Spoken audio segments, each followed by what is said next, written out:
Cricket പ്ലെയറായ നമ്മുടെ നായകന്റെ മകൻ കിഡ്നാപ്പ് ചെയ്യപ്പെടുന്നു. മകനെ വിട്ടുകിട്ടണമെങ്കിൽ ഇന്ത്യക്ക് വേണ്ടി കളിക്കുന്ന നായകൻ കളിയിൽ തോക്കണം, അതായത് ഇന്ത്യനെ തോപ്പിക്കണം എന്നുള്ള ഒരാവശ്യം അവർ വെക്കുവാണ്. അതിനെ തുടർന്ന് നമ്മുടെ നായകൻ മകനെ രക്ഷിക്കാൻ വേണ്ടി ഇന്ത്യനെ തോപ്പിക്കുവോ, അല്ലെങ്കിൽ അതിനുവേണ്ടി നായകൻ എന്തൊക്കെ ചെയ്യുന്നു, ഇങ്ങനെയുള്ള കാര്യങ്ങളെല്ലാം പറയുന്ന ഒരു പുതിയ മൂവിയാണ് ഇന്ന് നമ്മൾ നോക്കുന്നത്. മച്ചന്മാരെ എല്ലാവരെയും സിനിമാറ്റോഗ്രാഫറിന്റെ പുതിയൊരു വീഡിയോയിലേക്ക് സ്വാഗതം ചെയ്യുന്നു. ഇന്ന് നമ്മൾ നോക്കുന്നത് 2025 ഇപ്പൊ റീസെന്റ് ആയിട്ട് പുറത്തിറങ്ങിയ ടെസ്റ്റ് എന്ന മൂവിയാണ്. അപ്പൊ ഇനിയും പറഞ്ഞധികം സമയം കളയുന്നില്ല, നമുക്ക് നേരെ സ്റ്റോറി നോക്കാം.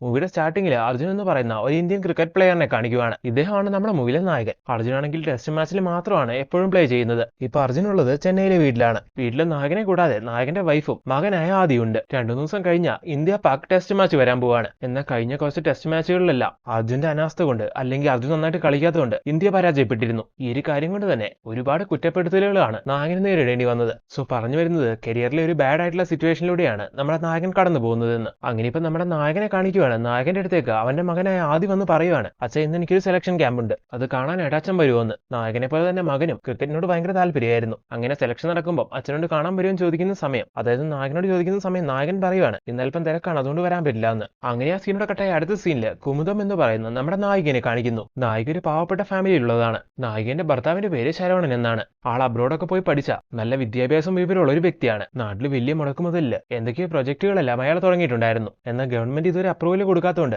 ആകെ സ്റ്റക്കായി നിൽക്കുവാണ് ആള്. ഇപ്പൊ നായിക ഇട്ടുകൊടുത്ത ഒരു ക്യാൻറ്റീൻ നോക്കിയാണ് അയാൾ ജീവിച്ചുകൊണ്ടിരിക്കുന്നത്. നായികന്റെ ശരവണന്റെ കല്യാണം കഴിഞ്ഞിട്ട് കുറെ വർഷങ്ങളായി, എന്നാൽ ഇതുവരെ അവർക്ക് കുട്ടികൾ ഉണ്ടായിട്ടില്ല. ഈ ഒരു കാരണം കൊണ്ട് തന്നെ അതുമായിട്ട് ബന്ധപ്പെട്ട ട്രീറ്റ്മെന്റ് എടുക്കണമെന്ന് അവർ ആഗ്രഹിക്കുന്നുണ്ട്. കല്യാണം കഴിഞ്ഞ് ഇത്ര നാളായിട്ടും കുട്ടികളില്ലാത്തതുകൊണ്ട് തന്നെ പലരും അതിനെപ്പറ്റി നായകനോട് ചോദിക്കുമായിരുന്നു. അവർ ഈ ചോദ്യങ്ങൾ കേൾക്കുമ്പോൾ തന്നെ നായികയ്ക്കാണെങ്കിൽ ഒരുപാട് സങ്കടം വരും. ഇതിനു വേണ്ട ട്രീറ്റ്മെന്റ് എടുത്ത് ഈ ഒരു പ്രോബ്ലം സോൾവ് ചെയ്യാൻ കഴിഞ്ഞാൽ പിന്നെ ഇതുപോലുള്ള ക്വസ്റ്റ്യൻസിനൊന്നും ആൻസർ കൊടുക്കണ്ടല്ലോ. അതുകൊണ്ട് തന്നെ ഈ ട്രീറ്റ്മെന്റിന്റെ കാര്യം നായിക സീരിയസ് ആയിട്ടാണ് നോക്കുന്നത്. നായകന്റെ ഭർത്താവായ ശരവണൻ ആളുടെ ബെസ്റ്റ് ഫ്രണ്ടുമായിട്ട് അവിടെ ഒരു വലിയ സേട്ടുമുണ്ട്. ആളുടെ കയ്യിൽ നിന്ന് കുറെ പണം പലിശയ്ക്ക് കടം വാങ്ങിയിട്ടുണ്ട്. എന്തോ പ്രൊജക്ട് എല്ലാം ഇയാൾ തുടങ്ങിയെന്ന് പറയുന്നുണ്ടായിരുന്നല്ലോ, ആ ആവശ്യവുമായിട്ട് ബന്ധപ്പെട്ടാണ് ആ പണം കടം വാങ്ങിയിട്ടുള്ളത്. അങ്ങനെ വാങ്ങിക്കൂട്ടിയ പണം പലിശയും കൂടി കൂട്ടി ഏകദേശം 50 ലക്ഷം രൂപയായിട്ടുണ്ട്. ഇതുവരെ ആ പ്രൊജക്ടിലേക്ക് ഇറക്കിയ പണമൊന്നും തിരിച്ചു വരാത്തതുകൊണ്ട് തന്നെ പലിശയോ മുതലോ ഒന്നും തന്നെ സേട്ടുവിന് തിരിച്ചു കൊടുത്തിട്ടില്ല. അതുകൊണ്ട് തന്നെ ആളാകെ പ്രശ്നം ഉണ്ടാക്കലാണ്. ഈ ഒരു കാരണം കൊണ്ട് തന്നെ ഇപ്പൊ നമ്മുടെ നായകനെ ഫ്രണ്ടും സേട്ടുവിനെ വന്ന് കാണുന്നു. ഒരു അവധി കൂടി വേണം, എത്രയും വേഗം പണം തിരിച്ചു തരാൻ തുടങ്ങിക്കോളാന്ന് അവര് പറയുന്നു. അങ്ങനെ ആ സീനോടെ കട്ടായ അടുത്ത സീനില് ആ സേട്ടുവിനെയും അയാളുടെ കുറച്ച് ക്യാഷ് ഡീലേഴ്സിനെയും കാണിക്കുകയാണ്.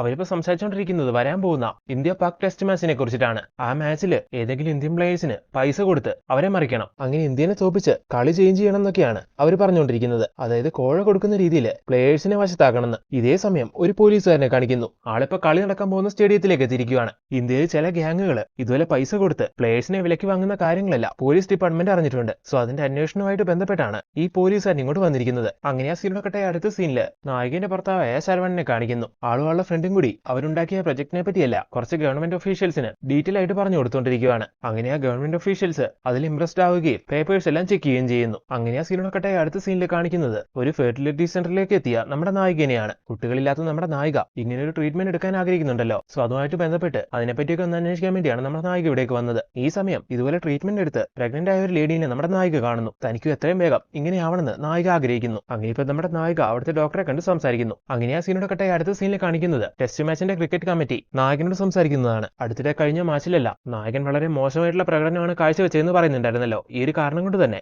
നായകനെ ടീമിൽ നിന്ന് പിരിച്ചുവിടാൻ വേണ്ടി കമ്മിറ്റി തീരുമാനം എടുത്തു കഴിഞ്ഞു. നിന്റെ പ്രകടനമൊക്കെ ഇപ്പൊ വളരെ മോശമാണ്. സോ റിട്ടയർമെന്റ് ടൈമായി. ഈ ഒരു മാച്ചോടെ റിട്ടയർമെന്റ് പ്രഖ്യാപിച്ച് പുതിയ കളിക്കാർക്ക് വഴിമാറി കൊടുക്കാനൊക്കെയാണ് കമ്മിറ്റി പറഞ്ഞുകൊണ്ടിരിക്കുന്നത്. കമ്മിറ്റി ഇത് പറഞ്ഞ സമയത്ത് നായകന് വലിയ വിഷമം തോന്നിയില്ല. എന്നാൽ കോച്ചും കൂടി ഈ കാര്യം പറയുന്ന സമയത്ത് നായകന് വല്ലാതെ വിഷമം തോന്നുന്നു. അങ്ങനെ നായകൻ പറയാണ്, അങ്ങനെയാണെങ്കിൽ അടുത്ത കളി കളിക്കാൻ ഞാൻ നിൽക്കുന്നില്ല, ഇപ്പൊ തന്നെ ഞാൻ അങ്ങ് പിരിഞ്ഞു പോയേക്കാന്ന്. ഈ സമയം കോച്ച് അവൻ തടയുന്നു. നീ പറയുന്നത് കേൾക്ക്, ഏതൊരു കാര്യത്തിനും അതിന്റേതായ പ്രൊസീജിയേഴ്സ് ഉണ്ട്. സോ പറഞ്ഞ പോലെ ചെയ്താൽ മതി. അടുത്ത മാച്ചോടെ റിട്ടയർമെന്റിന്റെ കാര്യങ്ങൾ സംസാരിച്ച് ആ ഒരു രീതിക്ക് മൂവ് ചെയ്താൽ മതിയെന്ന് ആള് പറയുമ്പോൾ നായകനൊക്കെ പറയുന്നു. അങ്ങനെ ആ സീനിലെ അടുത്ത സീനിൽ കാണിക്കുന്നത് നമ്മുടെ നായികനെയാണ്. നായിക ഇപ്പോൾ ഹോസ്പിറ്റലിലെല്ലാം പോയി ആ ട്രീറ്റ്മെന്റിനെ പറ്റി എല്ലാം ചോദിച്ച് മനസ്സിലാക്കി വീട്ടിലേക്ക് തിരികെ വരുന്നു. ആ ഒരു ട്രീറ്റ്മെന്റ് നടത്തണമെങ്കിൽ 5 ലക്ഷം രൂപ ചെലവ് വരും. ആ കാര്യം അവളിപ്പം ഭർത്താവായ ശരവണനോട് പറയുന്നു. സോ ഇത്രയും പൈസ ഈ ഒരു ട്രീറ്റ്മെന്റിന് വേണ്ടി എന്തായാലും ഉണ്ടാക്കിയേ തീരുള്ളൂ. പക്ഷെ ഇപ്പം ഒന്നാമത് സാമ്പത്തിക ബുദ്ധിമുട്ടിലല്ലേ, പോരാത്തിന് സേട്ടുവിന്റെ കയ്യിൽ നിന്ന് 50 ലക്ഷം രൂപ കടവും വാങ്ങി വെച്ചിരിക്കുകയാണ്. ഇതുകൊണ്ടൊക്കെ തന്നെ ഈ പൈസ ഉണ്ടാക്കാൻ എന്ത് ചെയ്യുന്നു ശരവണൻ വിചാരിക്കുന്നു. അങ്ങനെ ആ സീനോടെ അടുത്ത സീനിൽ നമ്മുടെ നായകനെ കാണിക്കുന്നു. നായകൻ ഇപ്പൊ വീട്ടിലുള്ള സമയത്ത് അവന്റെ കോച്ച് കോൾ ചെയ്യുന്നു. റിട്ടയർമെന്റിനെ പറ്റി ഓൾറെഡി കമ്മിറ്റി സംസാരിച്ചായിരുന്നല്ലോ,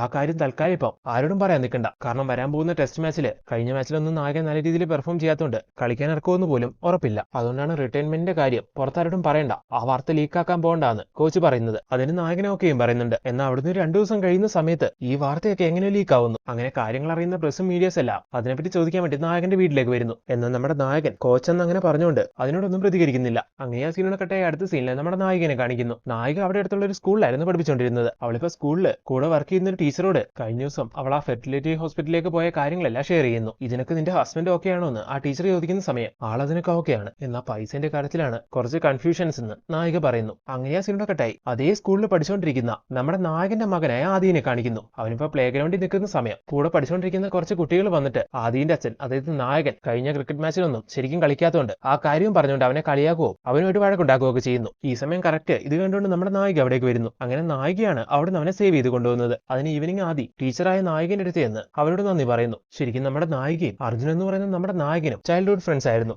ആദി അവന്റെ മകനാണെന്നുള്ള കാര്യവും നായികയ്ക്ക് അറിയാം. അതുകൊണ്ട് തന്നെ ആദിനോട് നായികയ്ക്ക് അങ്ങനെ ചെറിയ കെയറിംഗ് ഉണ്ട്. നമ്മുടെ നായികന്റെ അച്ഛനും അതുപോലെ നായകന്റെ അച്ഛനും നല്ല ചങ്ങാതിമാരായിരുന്നു. നായകന്റെ അച്ഛൻ ഒരു ക്രിക്കറ്റ് കോച്ചായിരുന്നു. അയാളാണ് ചെറുപ്പത്തിൽ നമ്മുടെ നായകനെ ക്രിക്കറ്റ് പഠിപ്പിച്ചതും അവന് വേണ്ട കോച്ചിങ് എല്ലാം കൊടുത്തതും. എന്നാൽ പ്രസന്റ്ലി ഇപ്പം അദ്ദേഹം ജീവിച്ചിരിപ്പില്ല. അങ്ങനെ ഇപ്പൊ ആ കാര്യങ്ങളെല്ലാം പറഞ്ഞുകൊണ്ട് ആ സീനോടെ കട്ടാക്കുന്നു. അടുത്ത സീനിൽ കാണിക്കുന്നത് വീട്ടിലേക്ക് എത്തിയ നമ്മുടെ നായികനെയാണ്. അവളോടൊപ്പം ഭർത്താവായ സർവണം പറയുകയാണ് പണം തിരിച്ചു കൊടുക്കാത്തോണ്ട് പലിശക്കാരനായ സീട്ടു ഭയങ്കര പ്രശ്നമാണെന്ന്. സോ എന്തെങ്കിലും അർജന്റ് ആയിട്ടൊന്നും ചെയ്യണം. അതൊന്ന് ഡീൽ ചെയ്യാൻ വേണ്ടി നിനക്ക് കുഴപ്പമില്ലെങ്കിൽ നിന്റെ അച്ഛൻ നിന്റെ പേരിൽ എഴുതി വെച്ചാ അല്ലാണ്ടൊന്നും തരുമോന്ന്. തൽക്കാലത്തേക്ക് അത് പണയം വെക്കോ വിൽക്കോ എന്തെങ്കിലും ചെയ്യാന്ന്. തന്റെ ഗവൺമെന്റ് പ്രോജക്റ്റ് ഒന്ന് ഓക്കെ ആയി കഴിഞ്ഞാൽ ഫണ്ട് വരാൻ തുടങ്ങും. അപ്പൊ തിരിച്ചെടുത്ത് തരാമെന്നും അയാൾ പറയുന്നുണ്ട്. നായികയ്ക്കാണെങ്കിൽ അത് കൊടുക്കാൻ ആദ്യം തോന്നില്ല. എന്നാലും ഭർത്താവ് ഇങ്ങനെ പറയുമ്പോൾ കൊടുക്കാതിരിക്കുന്ന എങ്ങനെയാണെന്ന് വിചാരിച്ച് നായിക അതിനൊക്കെ പറയുന്നു. അങ്ങനെ ആ പേപ്പേഴ്സ് എടുത്ത് കൊടുക്കുന്നു. അങ്ങനെ ആ സീനോടെ കട്ടായ അടുത്ത സീനിൽ നമ്മുടെ നായകന്റെ വീട് കാണിക്കുന്നു. ഇന്ന് ആദ്യന്റെ ബർത്ത്ഡേ ആണ്. ഇന്ന് വീട്ടില് അവരതുകൊണ്ട് ഒരു പാർട്ടി കണ്ടക്ട് ചെയ്യുന്നുണ്ട്. നമ്മുടെ നായകനെ ഫാമിലിനെയൊക്കെ അതിലേക്ക് അവർ വിളിക്കുന്നുണ്ട്. അറ്റ് ദ സെയിം ടൈം സേട്ടുവും അയാളുടെ ആ മണി ഡീലേഴ്സും കൂടി ഇന്ത്യൻ പ്ലേയേഴ്സിനെ വശത്താക്കാനുള്ള കാര്യങ്ങളെല്ലാം ചെയ്തുകൊണ്ടിരിക്കുന്നു. ഇതിനുവേണ്ടി കുറെ പ്ലേയേഴ്സിനെ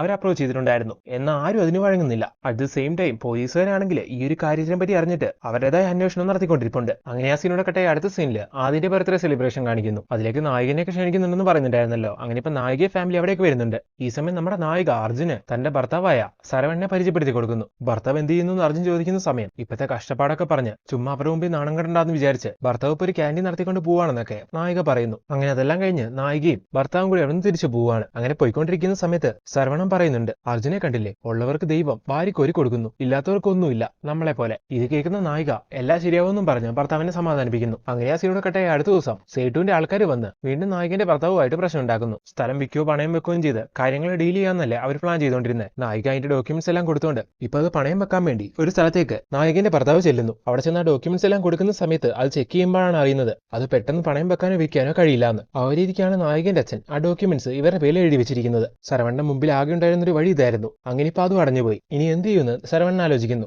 ഇതേ സമയം തന്നെ ആ ഗവൺമെന്റ് ഓഫീഷ്യൽസ് ശരവണ്ണന്റെ ആ പ്രോജക്ട് ഓക്കെ ആക്കണമെങ്കിൽ അതിന് പകരമായിട്ട് ഒരു 5 കോടി രൂപ തരണം ആവശ്യപ്പെടുന്നു. 5 കോടി രൂപയെ 50 ലക്ഷം എടുക്കാനുണ്ടായിരുന്നെങ്കിൽ നായകൻ ആ സീറ്റുവിന്റെ കടവും തീർത്ത് സമാധാനമായിട്ട് ഇരുന്നേനെ. ആ സിറ്റുവേഷനിൽ നിൽക്കുന്ന നായകനോടാണ് ഇപ്പൊ 5 കോടി ചോദിക്കുന്നത്. എങ്ങനെ ഉണ്ടാക്കാനാ? അങ്ങനെ ഇപ്പൊ അത് നടക്കില്ല എന്നുള്ള രീതിയിൽ നായകൻ അതും വിടുന്നു. അങ്ങനെയിരിക്കുന്ന അതേ സമയം തന്നെ നമ്മുടെ നായകനെ കാണിക്കുവാണ്. വരാൻ പോകുന്ന ടെസ്റ്റ് മാച്ചിൽ നായകൻ കളിക്കുമോ എന്നുള്ളതിൽ ഉറപ്പില്ലാന്ന് കമ്മിറ്റി പറയുന്നുണ്ടായിരുന്നല്ലോ. എന്നാൽ ഇപ്പൊ എന്തോ ഒരു ഭാഗ്യത്തിന് നമ്മുടെ നായകന്റെ പേരും വന്നിട്ടുണ്ട്. അതായത് നായകനെ കളിക്കാൻ ഇറങ്ങാം. അതുകൊണ്ട് തന്നെ നമ്മുടെ നായകൻ തീരുമാനിക്കുന്നു കമ്മിറ്റി ആഗ്രഹിച്ച പോലെ തന്റെ റിട്ടയർമെന്റ് പ്രഖ്യാപിക്കാന്ന്. അങ്ങനെയാണെങ്കിൽ ഇത് തന്റെ ലാസ്റ്റ് മാച്ച് ആയിരിക്കും. അങ്ങനെ ക്രിക്കറ്റ് കളി നിർത്താൻ പോകുന്നതിൽ നായകന് ഒരുപാട് സങ്കടം ഉണ്ടായിരുന്നു. അങ്ങനെ ആ കാര്യങ്ങളെല്ലാം ആലോചിച്ച് നായകൻ ഒരുപാട് സാഡ് ആവുന്നതായിട്ട് കാണിച്ചുകൊണ്ട് അങ്ങനെ ആ സീനോടെ കട്ടാക്കുന്നു. അടുത്ത സീനിൽ കാണിക്കുന്നത് തന്റെ കാൽക്കുലേഷൻസ് എല്ലാം തെറ്റിപ്പോകുന്നതുകൊണ്ട് ഒരുപാട് സങ്കടപ്പെട്ട് കുറെ മദ്യപിച്ച് വീട്ടിലേക്ക് തിരിച്ചു വരുന്ന ശരവണ്ണനെയാണ്. ശരവണ്ണന്റെ അവസ്ഥ കണ്ട് നായിക എന്താ കാര്യം ചോദിക്കുമ്പോൾ അവൻ ഇന്ന് നടന്ന കാര്യങ്ങളെല്ലാം പറയുന്നു. അതായത് സ്ഥലം പണയം വെക്കാനോ വിൽക്കാനോ കഴിയില്ല എന്നുള്ള കാര്യങ്ങളും പിന്നെ സേട്ടുവിന്റെ ആൾക്കാർ വന്ന് പ്രശ്നം ഉണ്ടാക്കി എന്നുള്ള കാര്യങ്ങളും അതുപോലെ പ്രൊജക്ട് ശരിയാവണമെങ്കിൽ 5 കോടി രൂപ അവർക്ക് കോഴ കൊടുക്കണം എന്നുള്ള കാര്യങ്ങളും അങ്ങനെയെല്ലാം പറയുന്നു. എന്നിട്ട് ബോധമില്ലാതെ അവൻ കിടന്നുറങ്ങുകയും ചെയ്യുവാണ്. അടുത്ത ദിവസം രാവിലെ ആവുന്ന സമയം സേട്ടുവിന്റെ ആൾക്കാരെ വീട്ടിലേക്ക് വരുന്നു. എന്നിട്ടിപ്പം നായകനെ മുമ്പിൽ വെച്ച് നായകന്റെ ഭർത്താവായ ശരവണ്ണനെ സേട്ടുവിന്റെ ആൾക്കാരെ കുറെ വഴക്കൊക്കെ പറയുന്നു. പിടിച്ചു നിൽക്കാൻ വേണ്ടി നായിക ഇട്ടുകൊടുത്ത ആ ക്യാൻറ്റീൻ വരെ ശരവണ്ണനെ സേട്ടുവിന് കൊടുക്കുന്നുണ്ടായിരുന്നു. അങ്ങനെ ഇപ്പൊ ആ കാര്യങ്ങളെല്ലാം പറഞ്ഞ് ശരവണ്ണനെ അവിടുന്ന് സേട്ടുവിന്റെ ആൾക്കാർ പിടിച്ചോണ്ട് പോകുന്നു. ഇതെല്ലാം കാണുന്ന സമയത്ത് ഇതെല്ലാം കേൾക്കുന്ന സമയത്ത് നായിക ആകെ തകർന്നു പോകുന്നു. At the same time Indian പ്ലേയേഴ്സിനെ വശത്താക്കാൻ ശ്രമിക്കുന്ന ആ ഗ്യാങ് ഉണ്ടല്ലോ, അവരാണെങ്കിൽ എല്ലാവരും വിളിക്കുന്ന കൂട്ടത്തിൽ നായകനെയും കോൾ ചെയ്ത് വരുന്ന ഇന്ത്യ പാക് മാച്ചിൽ ഇന്ത്യ തോൽക്കണം, കൂടെ നിൽക്കുവാണെങ്കിൽ അതിനുവേണ്ട കാര്യങ്ങൾ ചെയ്യുവാണെങ്കിൽ ഇത്ര രൂപ തരാമെന്നും പറഞ്ഞുകൊണ്ട് നായകന് ഒരു ഓഫർ കൊടുക്കുന്നു. സ്വന്തം ടീമിനെ ചതിച്ചുകൊണ്ട് തനിക്കൊന്നും നേടാനില്ല, തനിക്കൊന്നും വേണ്ട, അതുകൊണ്ട് ഇനി മേലെ വിളിച്ചു പോയില്ലെന്നും പറഞ്ഞ് ആ ഓഫർ നിരസിച്ച് നായകൻ അവരെ വഴക്ക് പറഞ്ഞ് കോൾ കട്ട് ചെയ്യുന്നു. 2 ദിവസം കൊണ്ട് കഴിഞ്ഞ മാച്ചാണ്. സോ അതിന് പോകാൻ വേണ്ടി നമ്മുടെ നായകനാണെങ്കിൽ വീട്ടിൽ നിന്ന് റെഡിയായി ക്യാമ്പിലേക്ക് ഇറങ്ങാൻ തുടങ്ങുന്നു. അച്ഛൻ ലാസ്റ്റ് മാച്ചല്ലേ കളിക്കാൻ പോകുന്നത്, ഞാനോട് കാണാൻ വന്നോട്ടെ എന്ന് ഈ സമയം നായകനോട് അവന്റെ മകൻ അയാതി ചോദിക്കുന്നുണ്ട്. വേണ്ട വേണ്ട, ഓന് ക്ലാസ് ഇല്ലേ, ക്ലാസ്സിൽ പൊക്കോ, ഇങ്ങനെയും പറഞ്ഞ് മകനെ കൂട്ടാതെ നായകനോട് പോകുന്നു. അങ്ങനെ ആ സീനോടെ കെട്ടായ അടുത്ത സീനില് അവിടെ അടുത്തുള്ള ഒരു അമ്പലം കാണിക്കുന്നു. ഈ പൈസന്റെ കാര്യങ്ങളും എല്ലാം ആലോചിച്ചിട്ട് നമ്മുടെ നായികയ്ക്കാണെങ്കിൽ തലയ്ക്ക് ഭ്രാന്ത് പിടിക്കുന്നുണ്ട്. ഒരു സമാധാനം കിട്ടാൻ വേണ്ടി അവളാണെങ്കിൽ അമ്പലത്തിലേക്ക് പ്രാർത്ഥിക്കാൻ വരുന്നു. അങ്ങനെ അമ്പലത്തിലെല്ലാം വന്ന് അവിടുന്ന് തിരിച്ചു പോകുന്ന സമയം വഴിയിൽ വെച്ച് അവള് നായകന്റെ മകനായ ആദിനെ കാണുന്നു. ആദി, നീ എന്താ സ്കൂളിൽ പോകാതെ ഇവിടെ നിൽക്കുന്നത്? ഇങ്ങനെ ഈ സമയം നായിക അവനോട് ചോദിക്കുന്നു. നായകൻ മകനെ മാച്ചിനെ കൊണ്ടുപോകാത്തോണ്ട് ആ ഒരു പിണക്കത്തിലാണ് അവൻ വീട് വിട്ട് ഇറങ്ങിയിട്ടുണ്ടായിരുന്നത്. അതുകൊണ്ടാണ് ഇവിടെ വന്ന് നിൽക്കുന്നുണ്ടായിരുന്നത്. അങ്ങനെ ഈ കാര്യം അറിയുന്ന സമയത്ത് ആദി വാ, ഞാൻ വീട്ടിൽ കൊണ്ടേക്കാന്ന് നായിക പറയുന്നു. ഇല്ല, ഞാൻ വീട്ടിലേക്ക് പോയില്ല എന്ന് പറഞ്ഞ വാശി പിടിക്കുന്ന സമയം ശരി എന്നാ വീട്ടിലേക്ക് പോകണ്ട, എന്റെ വീട്ടിലേക്ക് പോവാം. ഇങ്ങനെയും പറഞ്ഞ് നായികയാണെങ്കിൽ അവനെയും കൂട്ടിക്കൊണ്ട് നായികയുടെ വീട്ടിലേക്ക് പോകുന്നു. വാശി കഴിയുന്നിടം വരെ അവനോട് നിന്നോട്ടെ എന്ന് വിചാരിക്കുകയും ചെയ്യുന്നു. അങ്ങനെ ഒരു ഈവനിങ് ടൈം ആവുന്ന സമയത്ത് ശരവണ്ണാണെങ്കിൽ വീണ്ടും മദ്യപിച്ച് വീട്ടിലേക്ക് വരുവാണ്. ഈ സമയം നമ്മുടെ നായികയാണെങ്കിൽ അവനോട് ഒരുപാട് ദേഷ്യപ്പെടുന്നു. ഇന്ന് ആ സേട്ടുവിന്റെ ആൾക്കാർ വന്ന് അങ്ങനെ പ്രശ്നങ്ങൾ ഉണ്ടാക്കിയോണ്ടും പിന്നെ ക്യാൻറ്റീൻ വരെ അവൻ പണയം വെച്ചിരിക്കുവാന്നൊക്കെ നായിക അറിയുകയും ചെയ്തില്ലായിരുന്നോ. ഈ ഒരു കാര്യം കൊണ്ടൊക്കെയാണ് നായിക ദേഷ്യപ്പെടുന്നത്. അങ്ങനെ നായിക ഇങ്ങനെ ദേഷ്യപ്പെടുന്ന സമയത്ത് ആകെ കൺട്രോൾ പോയ അവനാണെങ്കിൽ നേരെ വന്ന് നായികയ്ക്കിട്ട് ഒരൊറ്റ തല്ല് തല്ലുന്നു. അങ്ങനെ നായിക തല്ലുകൊണ്ട് താഴെ വീഴുവാണ്. അങ്ങനെ അവളെ ബോധം പോകുന്നു. ഇതേ സമയം ആദിന്റെ വീട് കാണിക്കുന്നു. ആദി ഇതുവരെ വീട്ടിലെത്താത്തതുകൊണ്ട് തന്നെ ഫാമിലി ആകെ ടെൻഷൻ അടിച്ചിരിക്കുകയാണ്. പ്രാക്ടീസിന് വേണ്ടി പോയ നമ്മുടെ നായകനാണെങ്കിൽ ഈ കാര്യങ്ങളിൽ അറിഞ്ഞ ദേഷ്യം വരുന്നു. ഈ സമയം ഭാര്യയാണെങ്കിൽ നായകനോട് ഒരുപാട് ദേഷ്യപ്പെടുന്നു. നിങ്ങൾ ഇന്ന് അവനെ കൂട്ടിക്കൊണ്ട് പോകുമായിരുന്നെങ്കിൽ അവൻ വീട് വിട്ട് ഇറങ്ങി പോകില്ലായിരുന്നു എന്നൊക്കെയാണ് അവർ പറയുന്നത്. അറ്റ് ദ സെയിം ടൈം നായകന്റെ ഫോണിലേക്ക് ഒരു കോൾ വരുന്നു. നിങ്ങളുടെ മകൻ എന്റെ കസ്റ്റഡിയിലാണ്, അവനെ നിങ്ങൾക്ക് ആവശ്യമുണ്ടെങ്കിൽ ഞാൻ പറയുന്നവരൊക്കെ നിങ്ങൾ ചെയ്യേണ്ടി വരുമെന്നൊക്കെ പറഞ്ഞ് ഒരു കിഡ്നാപ്പറുടെ കോളായിരുന്നു അത്. ആ കിഡ്നാപ്പർ മറ്റാരുമല്ല, നായകന്റെ ഭർത്താവായ ശരവണ്ണാണ്. അതെ, അവരുടെ വീട്ടിലായിരുന്നല്ലോ ആദ്യം ഉണ്ടായിരുന്നത്. നായിക ആദിനെ കൂട്ടിക്കൊണ്ട് വന്നു. നായകനെ അടിച്ച് ബോധം കെടുത്തിയതിനു ശേഷം ആദിനെ വെച്ച് ഇങ്ങനൊരു കളി കളിക്കാമെന്ന് ശരവണൻ വിചാരിച്ചതാണ്. അങ്ങനെയാണ് നായകനെ വിളിച്ച് ഈ ഒരു കാര്യങ്ങളല്ല അയാൾ പറയുന്നത്. ശരി, എന്തായാലും ഇങ്ങനെ ഒരു കിഡ്നാപ്പിംഗ് കോൾ വന്ന സമയത്ത് നിങ്ങൾക്ക് എന്താ വേണ്ടതെന്ന് നായകൻ ചോദിക്കുന്നുണ്ട്. ഈ സമയം അയാൾ പറയുന്ന കാര്യം എന്താ നോക്കിയിട്ടുണ്ടെങ്കിൽ വരുന്ന ഇന്ത്യ പാക് ടെസ്റ്റ് മാച്ചിൽ നിങ്ങൾ ഇന്ത്യനെ തോപ്പിക്കണം, കളി മറിക്കണം എന്നാണ്. അതെ, സേട്ടു അയാളുടെ ആൾക്കാരും കൂടി ഈ ഒരു കാര്യത്തിന് ട്രൈ ചെയ്യുന്നുണ്ടെന്ന് അറിഞ്ഞിട്ട് അവർക്ക് വേണ്ടിയാണ് ശരവണ്ണൻ ഈ ഒരു കാര്യം ചെയ്യുന്നത്. ഇയാൾ ഈ കാര്യം ചെയ്തു കൊടുത്താൽ ഇതിന് പകരമായിട്ട് ശരവണ്ണൻ അവർ പണം കൊടുക്കും. അങ്ങനെയാണെങ്കിൽ ശരവണ്ണൻ ഒന്ന് പിടിച്ചു നിൽക്കാലോ. അങ്ങനെ ഇപ്പൊ അതിനുവേണ്ടിയാണ് മകന്റെ കാര്യവും പറഞ്ഞ് നായകനെ വിളിച്ച് ഈ രീതിക്ക് ശരവണൻ വരട്ടിക്കൊണ്ടിരിക്കുന്നത്. അങ്ങനെ മാച്ചിന്റെ ഡേ വരുന്നു. പാവം നമ്മുടെ നായകൻ അന്ന് ആ സേട്ടുവിന്റെ ആൾക്കാരെ വിളിച്ച് ഈ ഒരു കാര്യം പറഞ്ഞ സമയത്ത് അതെല്ലാം നിരസിച്ചാലായിരുന്നു. ഇപ്പൊ മകന് വേണ്ടി മാച്ചിന്റെ ടൈമില് നായകൻ മാക്സിമം ബോൾ എല്ലാം വിട്ടുകൊടുത്ത് കളിയിൽ ഉഴപ്പുന്നു. ശരവണ്ണൻ ഈ കാര്യങ്ങളെല്ലാം ഇങ്ങനെ നായകനെ കൊണ്ട് ചെയ്യിപ്പിക്കുന്നത് അറ്റ് ദ സെയിം ടൈം നമ്മുടെ നായിക കാണുന്നുണ്ടായിരുന്നു. നായകനെ ഭർത്താവ് വീട്ടിൽ പൂട്ടിയിട്ടിരിക്കുവാണ്. നിങ്ങൾ എന്തായി ചെയ്യുന്നത്, നിങ്ങൾ ചെയ്യുന്നതെല്ലാം തെറ്റാണ്, ഇങ്ങനെയൊന്നും ചെയ്യില്ല എന്നൊക്കെ അവൾ പറയുന്ന സമയം എനിക്കൊന്ന് സമ്പാദിക്കണം, ഇനി എന്റെ മുമ്പില് ഇതേ ഒരു വഴിയുള്ളൂ എന്ന് അയാൾ പറയുന്നു. അങ്ങനെ ശരവണ്ണന്റെ വിരട്ടലില് ആദ്യത്തെ 2 ദിവസത്തെ മാച്ചും നായകൻ നല്ല രീതിയിൽ ഉഴപ്പി. ഇനി ഒരു മാച്ചും കൂടി ബാക്കിയുണ്ട്. ഇപ്പൊ പാകിസ്ഥാൻ ലീഡ് ചെയ്ത് പോയിക്കൊണ്ടിരിക്കുകയാണ്. കാരണം ഇന്ത്യൻ ടീം ഇങ്ങനെ തകർന്നുകൊണ്ടിരിക്കുവല്ലേ. ഇന്നത്തെ മാച്ചും കൂടി ആ ഒരു രീതിക്ക് പോയാൽ പാകിസ്ഥാൻ ജയിക്കും. സേട്ടു അയാളുടെ ഗ്യാങ്ങും ആഗ്രഹിച്ച കാര്യങ്ങൾ നടക്കുകയും ചെയ്യും. സോ അവരൊക്കെ അതിന്റെ എക്സൈറ്റ്മെന്റിലാണ്. എന്നാൽ നാടിനെ ചീറ്റ് ചെയ്ത് ഇങ്ങനെയെല്ലാം ചെയ്യുന്നതിൽ നായകനാണെങ്കിൽ ഒരുപാട് കുറ്റബോധം ഉണ്ടായിരുന്നു. എന്നാൽ പാവം നമ്മുടെ നായകന് വേറെ വഴിയില്ലല്ലോ. അങ്ങനെ 3-ാം ദിവസം നായകൻ മാച്ചിൽ ഇറങ്ങുന്ന അതേ സമയം തന്നെ നായകനെ ആ കോഴക്കേസ് അന്വേഷിച്ചുകൊണ്ടിരിക്കുന്ന പോലീസുകാരൻ വന്ന് കാണുവാണ്. നായകന്റെ 2 ദിവസത്തെ പ്ലേയിലൊക്കെ അയാൾക്ക് ചെറിയ ഡൗട്ട് ഉണ്ടായിരുന്നു. അതേസമയം തന്നെ നായകന്റെ മകനെ കാണാനില്ല എന്നുള്ളൊരു ന്യൂസും ഇയാൾ അറിഞ്ഞു. ഇപ്പൊ അയാൾ ആ കാര്യം വന്ന് ചോദിച്ചിട്ട് നിങ്ങളെ ആരെങ്കിലും ആ കാര്യം പറഞ്ഞു വരട്ടുന്നുണ്ടോ, നിങ്ങൾ അതുകൊണ്ടാണോ നന്നായിട്ട് കളിക്കാത്ത എന്നൊക്കെ ചോദിക്കുന്നു.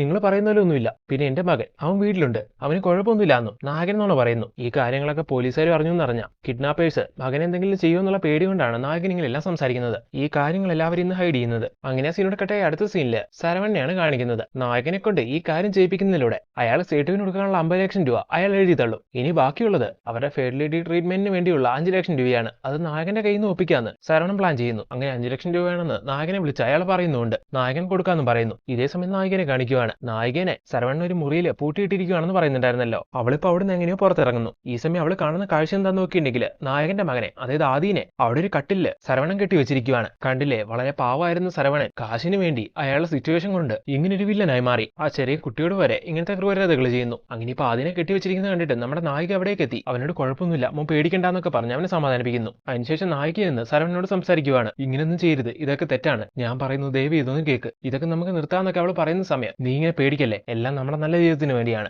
എന്റെ മുന്നിൽ ഇതല്ലാതെ വേറെ വഴിയില്ല, അതുകൊണ്ടാണ് ഞാൻ ഇങ്ങനെയെല്ലാം ചെയ്യുന്നതെന്നൊക്കെ അയാൾ പറയുന്നു. ഇതേ സമയം തന്നെ ആദിന്റെ അമ്മയാണെങ്കിൽ അതായത് നായകന്റെ വൈഫ് നായികനെ കോൾ ചെയ്യുന്നു. ആദിനെ വഴിയിൽ വെച്ചങ്ങനെ കണ്ടായിരുന്നു എന്ന് അറിയാൻ വേണ്ടിയാണ് അവർ കോൾ ചെയ്യുന്നത്. അതിനെപ്പറ്റി ആദ്യം പറഞ്ഞാലോ എന്ന് നായിക വിചാരിക്കുന്നു. എന്നാൽ അതിനുശേഷം ഭർത്താവ് ഈ പറഞ്ഞ കാര്യങ്ങളെല്ലാം ആലോചിച്ച് അവളുടെ മനസ്സ് മാറുന്നു. അതുകൊണ്ട് തന്നെ കണ്ടില്ല എന്നാണ് അവൾ പറയുന്നത്. അങ്ങനെ ആ സീനിൽ കട്ടയ അടുത്ത സീനിൽ നമ്മുടെ നായകനെ കാണിക്കുന്നു. മകനെ ഒരാളെ കിഡ്നാപ്പ് ചെയ്തു. ഇപ്പൊ മകനെ വെച്ച് ആ കിഡ്നാപ്പർ താനുമായിട്ട് ഡീൽ ഉണ്ടാക്കിക്കൊണ്ടിരിക്കുകയാണെന്നുള്ള കാര്യങ്ങളെല്ലാം നായകനിപ്പം തന്റെ വൈഫിനോട് പറയുന്നു. ഇതെല്ലാം കേൾക്കുമ്പോൾ നായകന്റെ വൈഫ് ആകെ ടെൻഷൻ ആവുന്നു. അങ്ങനെ ആ സീനോട് കട്ടായി അടുത്ത സീനിൽ നായകന്റെ വീട് കാണിക്കുന്നു. നായകന്റെ മകനെ ആരെങ്കിലും തട്ടിക്കൊണ്ടു പോയോ, ആ ഒരു കാര്യം വെച്ച് നായകനെ ആരെങ്കിലും ഭീഷണിപ്പെടുത്തുന്നുണ്ടോ എന്നൊക്കെ പോലീസുകാർക്ക് ഡൗട്ട് ഉണ്ടായിരുന്നല്ലോ. അതിനെപ്പറ്റി നായകനോട് ചോദിച്ചപ്പോൾ മകന് കുഴപ്പമൊന്നുമില്ല, മകൻ വീട്ടിലുണ്ടെന്നാണ് നായകൻ പറഞ്ഞിട്ടുണ്ടായിരുന്നത്. ആ സത്യമാണെന്ന് അറിയാൻ വേണ്ടി ഇപ്പൊ പോലീസുകാരാണെങ്കിൽ നായകന്റെ വീട്ടിലേക്ക് വരുന്നു. എന്നാൽ ഈ സമയം മകൻ വീട്ടിലില്ലല്ലോ. അങ്ങനെ ഇപ്പൊ അവനെ പറ്റി ചോദിക്കുമ്പോൾ അവനൊരു റിലേറ്റീവിന്റെ വീട്ടിലാണെന്ന് പറഞ്ഞ് അവർ ആ സീൻ ഒതുക്കുന്നു. എന്നാൽ ഇതുകൊണ്ടെല്ലാം പോലീസുകാർക്ക് നല്ല ഡൗട്ട് ആവുന്നുണ്ട്. അങ്ങനെ ആ സീനോട് കട്ടായ അടുത്ത സീനിൽ ഇന്ത്യ പാക് മാച്ച് കാണിക്കുന്നു. ഇന്നത്തെ മാച്ചോട് കൂടി അറിയാം എന്താവും കാര്യങ്ങൾ എന്നൊക്കെ. അങ്ങനെ ഇപ്പൊ കളിക്കാൻ വേണ്ടി ഇറങ്ങുന്ന നമ്മുടെ നായകനാണെങ്കിൽ അറിഞ്ഞുകൊണ്ട് ഇന്ത്യനെ തോപ്പിക്കാനുള്ള